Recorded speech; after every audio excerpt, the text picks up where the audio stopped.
Hello, everybody. I'm Joe Concha, in for Steve Malzberg. This is the Steve Malzberg Show. Newsmax TV, Newsmax Radio. Joined by Brian Kilmeade of Fox and Friends and best-selling author of a great book. And, I've started to read this. Truthfully, I have not finished it. Just got it yesterday, but already it's a page-turner. George Washington's Secret Six, the spy ring that saved the American Revolution. Brian, thanks for being here. Hey, Joe, thanks for having me. I appreciate it. Hey, when I was in junior high school and high school, and they taught us about the American Revolution, this story never came up. Right, and it would have been great, wouldn't it? I mean, to learn about spies, it's something every kid can lean into. In fact, you would think that it might even be a good kid's book, except for it reads like a novel, but it actually happened.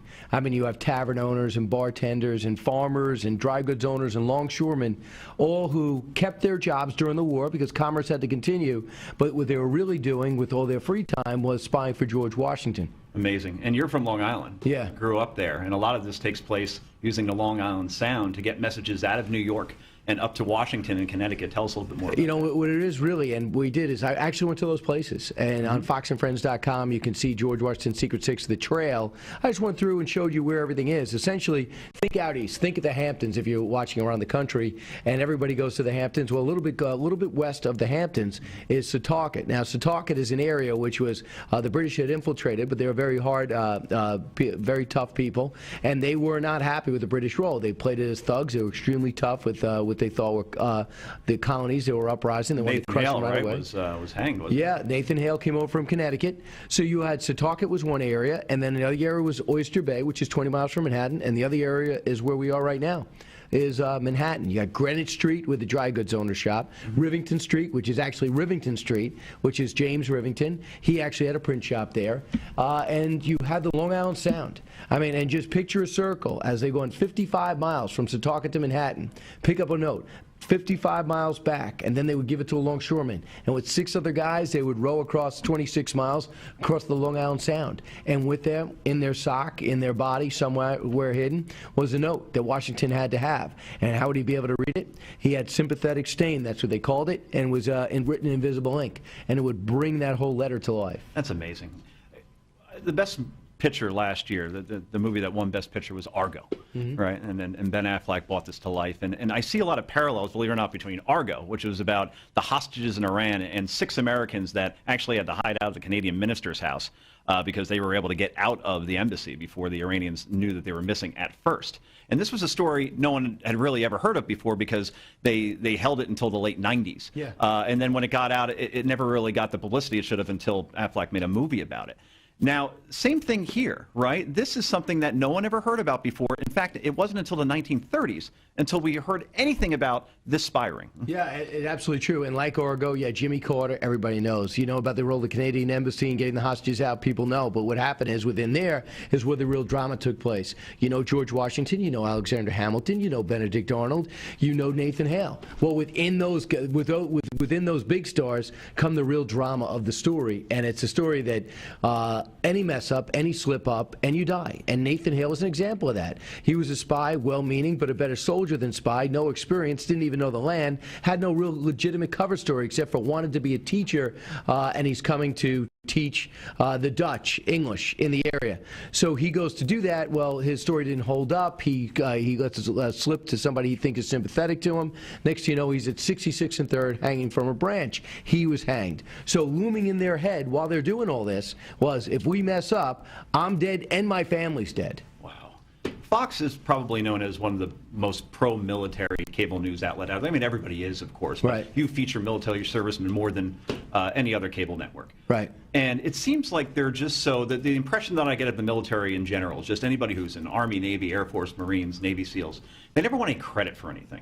And after reading what I've gotten through in this book and reading about the spy ring a little bit more, it seemed like that's what they wanted also, and that's why we didn't hear about their stories until so many years later. Right, not even meeting Washington. I mean, my thing is I got all the historians together, and I would talk to them, and they sit out there in their mini museums, and they talk to school kids on a daily basis. They don't do it for the money, they don't do it for the glory, and I would come out, and I would ask them a million questions. I've done this really on and off for the past 10 years, and one thing they made it clear, I wanted to find out, did these guys ever meet Washington? When Washington Washington came by in 1790 when he finally became president, even though he didn't think he was going to when he left in 1983 from Lower Manhattan. He comes through, and the only guy that we could figure out that actually met Washington, never took any money, never got any fame, was Austin Rowe, the bartender. Why do we know that? Well, he actually stayed in the upstairs of the bar, which is called the Tavern, that still exists today.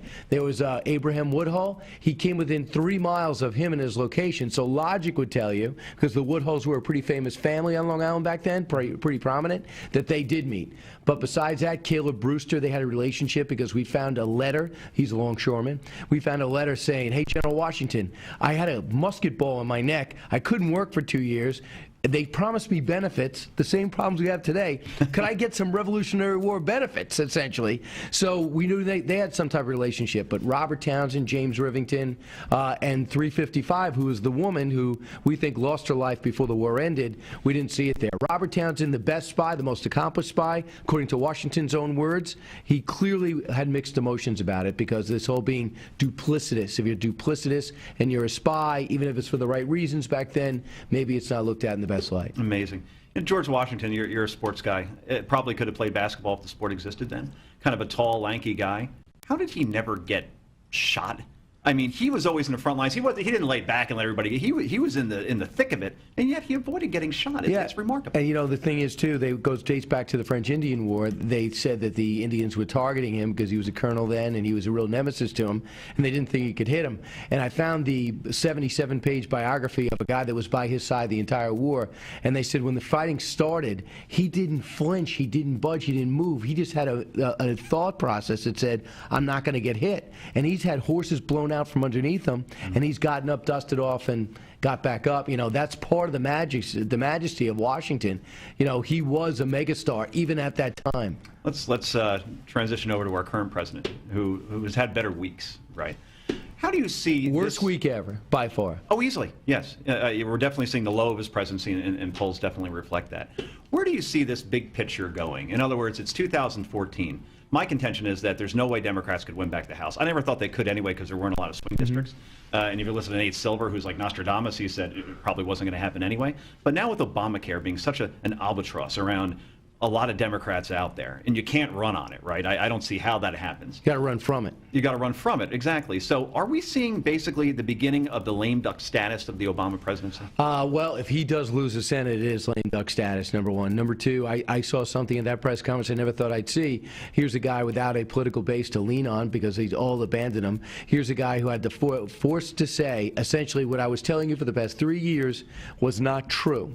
And then his way of solving that problem was not accepted by insurance business, not accepted by the Democrats, not accepted by Republicans. So his way of solving his problem, which is talking his way out of it, failed really for the first time, arguably, in his adult life. Wow. He's used to be able to talk about it. So I have a problem seeing him accomplishing anything else. What do you know that could swamp this? What could possibly happen? I mean, some type of, God forbid, a terror attack, that would swamp Obamacare, but still, if you are not directly, you're indirectly affected by health care. So I don't see him getting out from under it. I see some parallels with George Bush and the Iraq War. Katrina also as well? Katrina, yeah. If you look at the war, for example, people voted for the war. Why? Because the world community said he had weapons of mass destruction. You could skew it and twist it and say, well, he made it up, he lied to... Well, that's a made up, and that's a lie. A lot of people apparently lie because Clinton said Egypt, the same thing. Germany, so we got it. But that's what a lot of people said. Hillary Clinton lost the primary because, hey, Barack Obama, State Senator Obama, was against the war. The senator from New York voted for the war, so that cost him. Can you imagine the vote for Obamacare? I don't care if you're Mark Begich and you said, well, I wanted to fix it. I don't care if you're Senator Hagan is, I knew it wasn't perfect. You voted for it, and it's a disaster. That means you didn't research it. That means you took this man at his word. That means that all those things Republicans were saying were actually true.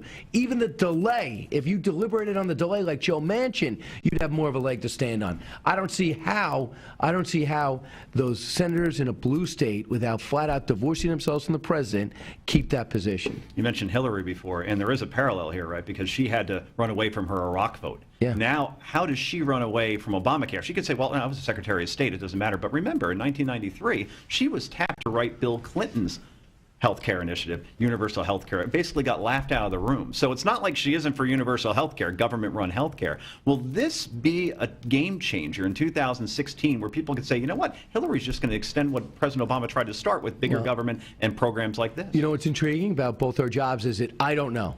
But I will say this. I love the fact that there's a blank line and it's fill in the blank. I think we saw the beginning of the divorce from Obamacare on Tuesday when, in that nondescript website, former President Clinton made it clear that President Obama's got to make this right and go do something for those people who lost their insurance. I think he was speaking for his wife just a little bit, but I think they'll have very little problem separating themselves from President Obama, and I just wonder when it starts. When it begins to start, that'll be fascinating because that'll divide the party in half. Interesting. MSNBC is seen as a supporter of the president. And I'm By who? Give me a second to get my equilibrium. Okay, you're right. I'm okay, Joe. So they have a host on there that has a 10 o'clock spot only on Fridays, and that's Alec Baldwin. Mr. Baldwin, he's a spokesman for Capital One. He's an accomplished actor. He's won Emmys. He's been nominated for Academy Awards. He's done it all, basically. But he seems to have a temper problem. He seems to, you speak of equilibrium, his seems to be a little bit more off than yours. Let's play a clip, guys. Number 15, Alec Baldwin yelling at a photographer just yesterday.